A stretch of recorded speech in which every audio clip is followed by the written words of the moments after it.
Gator here. Look, everybody seems to be doing these top 10 lists but me, so let's give it a shot.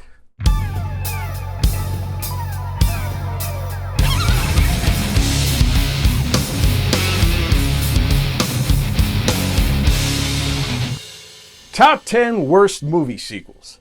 Here are the rules. Nobody ever talks about the rules. Am I the only one around here who gives a shit about the rules? Rule number 1. Has to be a sequel to a classic. You can't say Trolls 2 because the first one was a piece of shit too. Even if the sequel is a worse form of wet diarrhea, it doesn't qualify for this list. And Speed 2 doesn't qualify either because the first Speed was good, but not really good enough to make anyone shocked that the follow-up would stink like the inside of a kangaroo marsupium. I had to wiki that. I didn't know what the pouch was called on these cute little bastards. You son of a motherless goat! Rule number 2. Has to be the shit film in the series that started the steep decline that brought shame to his legacy. So not necessarily the worst chapter. You gotta figure the asshat that made Superman 3 deserves to be on the list more than the fourth one, even though the fourth is worse. So I will punish the third as the one that killed the series and forced Christopher Reeve to kiss Michael Caine in Death Trap. Allow me to pop a jaunty little bonnet on your purview and ram out of the shitter with a lubricated horse cock. Rule 3. Must be a continuation of the story. James Bond films are not sequels, so we can't say Tomorrow Never Dies, although I'll probably need to do a top 10 list just for the Bond movies to get some of that shit off my chest. Now I'm afraid, Mr. Bond, that our little... Stumper! So those are the rules. If you choose to play along, be aware that this list was assembled by a professional, so don't try this at home. You have to be the most annoying man I have ever met. Do I have to? Here we go with number 10, Alien 3. Now this was a tough one for me because I wanted to love this film as the first two were perfectly excellent classics. But when Madonna's music video director David Fincher killed off 2 of the 3 surviving characters from the second film right from the start, he destroyed all that James Cameron had worked so hard on in the previous pictures. You asshole! How they allowed that to happen is mind-boggling. Then we get these dog shit alien pit bulls brought to life by Atari 2600 supercomputer graphics that never seemed to deliver the scares of the past films. Hope you enjoy it! And they set this thing in a dark prison and gave it an all-male cast with British accents. There seems to be a good chance that they have met with foul play. Because I guess everyone in the future sounds like frickin' Paul McCartney and Benny Hill. I believe in a fairer distribution of wealth. I always have done. Well, I'm a socialist, you see. And I think, we should all do everything we can to help. That is the creed. So, worst of all, they kill off Ripley. You can't kill off your franchise quarterback of your team. Asswipe? Unacceptable horror story arc from a man known at the time for directing Paula Abdul music videos for MTV. Kiss my ass. They might as well have hired William Shatner to direct this piece of shit. And they knew it was a mistake because they brought her ass back to life in an even worse sequel. I died. But this third chapter gets my 10 spot for turning the series into poo-poo caca. Your mother was a hamster and your father smelt of elderberries! Next up, Terminator 3 takes on the 9th spot for an almost identical shitstorm that took down the Alien series. You close. Talk to the hand. This one was actually worse as they cropped out several more sequels after, even bringing back Linda Hamilton and James Cameron's stamp of approval.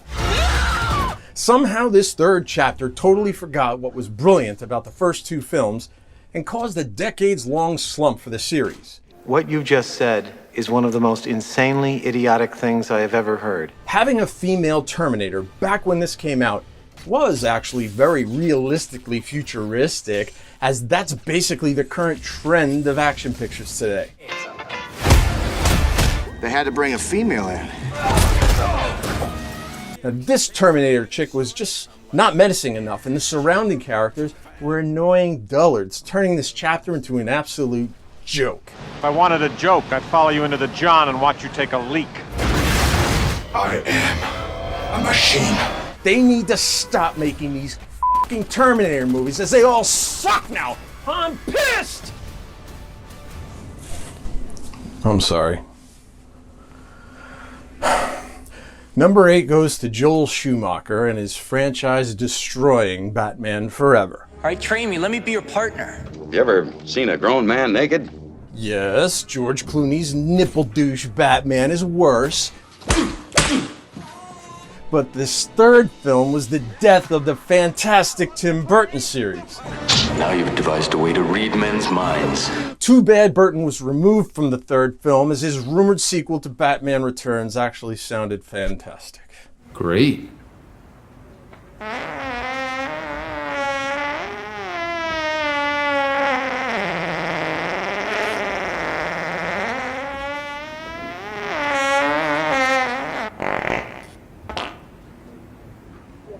Predator 2 is my number 7, and although the Predator films that followed this are much worse, Danny Glover, Maria Conchita Alonso, Gary Busey, Maria Conchita Alonso, Bill Paxton, Maria Conchita Alonso. Whatever prevented Arnold from coming back helped to bring this series to a screeching halt.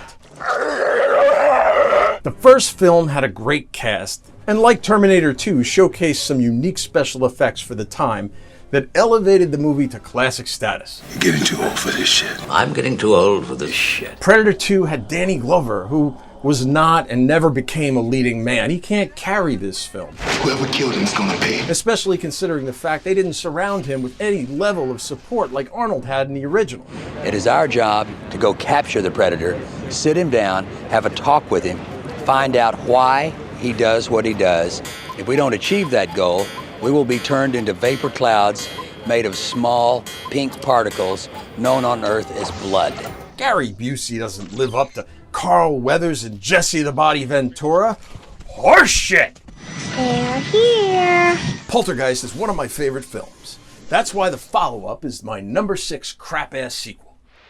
The original Poltergeist was directed by Tobe Hooper. Might be Toby. Toby Wong. Toby Wong, Toby Chung, fucking Charlie Chan. Whatever. Tobe Hooper directed the Texas Chainsaw Massacre, and Spielberg brought him in for Poltergeist, but the rumors are that Spielberg actually took over that film and did most of the directing himself. Not sure if that's true, but it sounds like a good idea. They're back. Poltergeist 2 is probably one of the most forgettable sequels ever made and close to unwatchable. Whoa! That series was cursed with unfortunate deaths, most notably the young girl who played Carol Ann, who shockingly died during the making of the third film. Horrible. Did you ever kill anybody? What kind of an asshole question is that? I mean, in Korea. What Korea? You all know me, know how I earn a living. Jaws is my favorite film of all time. Jaws 3 and 4 were both dumpster fires. A what?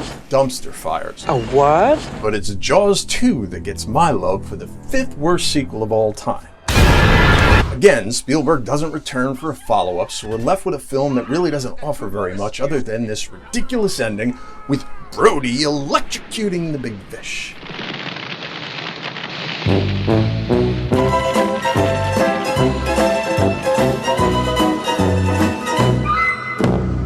Shocking. This was the beginning of the end of the Jaws franchise that closed with a film about a shark that follows Miss Brody all the way to the Bahamas to seek revenge. Yeah! That's one angry fish.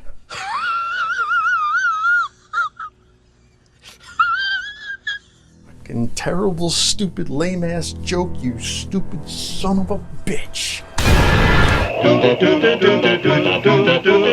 Numbers 3 and 4 on my list belong to the great Sylvester Stallone, who I love, by the way.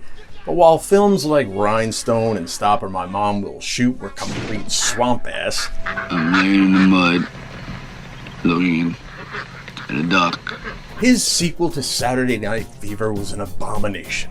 You fucking ho dunk, po dunk, well then there, motherfuckers! At number 4, Stayin' Alive was a great Bee Gees song, but as a movie it made me nauseous and so pissed off that Travolta's character was no longer this cool dancing machine who struts down the street eating double stack of pizza, but now became this boring romantic douche forced to shake his ass to Frank Stallone songs. Nepotism.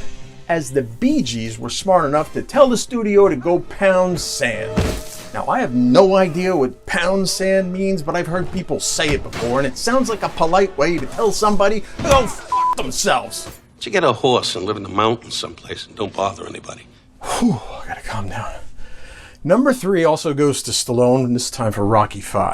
What if I don't do good, right? You know, and you don't make it. No, listen to me. I will go home. You said, winner standing in. I don't want you. Winner. Hey, Paulie, are you hungry? Now, this shit show created a 16-year gap before a studio would take a chance on another Rocky film. You know, when I was 13, I got in trouble at school. He tied me down and he whipped me so bad I couldn't walk for a week. At choosing a real-life garbage boxer, Tommy Morrison, rest in peace, helped make Rocky V a franchise killer. Mercer, pounding away. Morrison may be going. Morrison is gone. It's amazing they brought back the director of the first Rocky, and this was the outcome? I mean, Stallone should have probably directed again, as he handled the previous sequels very well.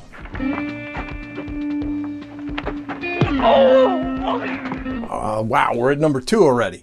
This worst sequel could have been my number 1, if not for the fact that they're making another one that I hope will repair some of the damage caused by easily Steven Spielberg's worst film of all time.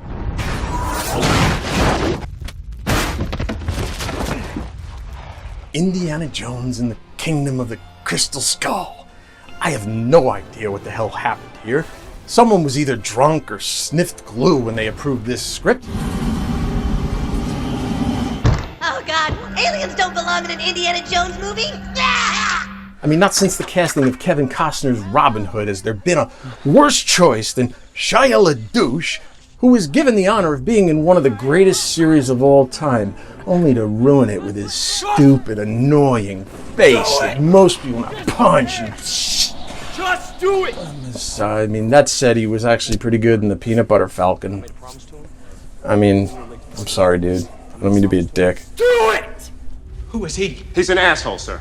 But Spielberg even turned the great Kate Blanchett into a silly, unwatchable, piss-poor mess with a bad accent. There may be hundreds of skulls at Agator. Hopefully they fix this mess in the 5th and finally last Harrison Ford chapter, assuming Ford doesn't either crash his plane or pass out drunk on the set, or crash his plane after he passes out drunk at the console and just drinks until he passes out and forgets to show up on the set. Hi, Lucy. I'm sorry. Melissa and I couldn't be there tonight with you to... Some people dream of success while you're gonna wake up and work hard at it. Nothing is impossible. Guys, I fucking will. We're delighted. Fuck. If you're tired of starting over, stop giving up. And I have always, fuck shit. Basically, Han Solo needs to go to a fucking meeting. Okay, faggot, what's next? Finally, at number 1, a film that should have never been made. A film that followed 2 Best Picture winners and took more than a decade to hit the big screen. Now,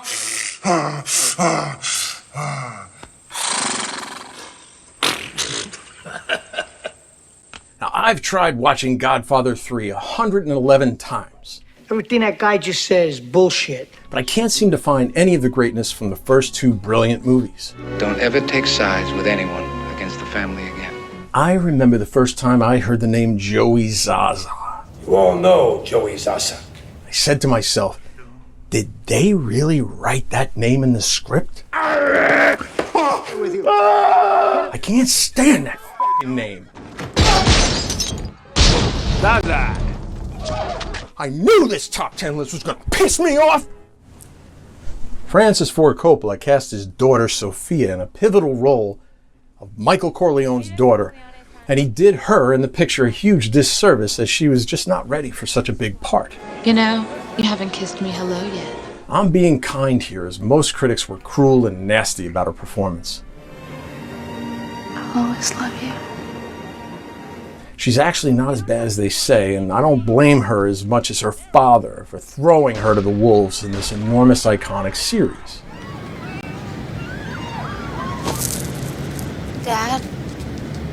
Pacino was great and had one of the most memorable scenes of all time. Just when I thought I was out, they pulled me back in. I'm actually not sure that's the right clip. Our true enemy has yet to reveal himself. He's on a roll! Considering the bar was set so high, you can't find a worse sequel than this very disorganized and mostly boring follow-up to a pair of cinematic masterpieces. I'm gonna stick you. Whew, we're done. I don't know if I could do that again. I was pissed. So that's my list. It's really the only list that matters, so please ignore all other top 10 sequel lists. They're likely not approved by the Motion Picture Association of Bayonne, New Jersey, like this one is. You know, that's just like, your opinion, man. Be sure and subscribe. Click on the bell, and for God's sakes, give me a thumbs up.